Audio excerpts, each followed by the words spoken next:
ولو ترى إذ الظالمون في غمرات الموت والملائكة باسطوا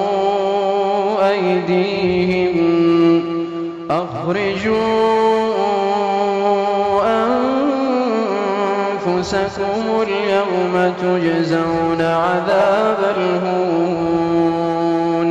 بما كنتم تقولون على الله غير الحق وكنتم عن آياته تستكبرون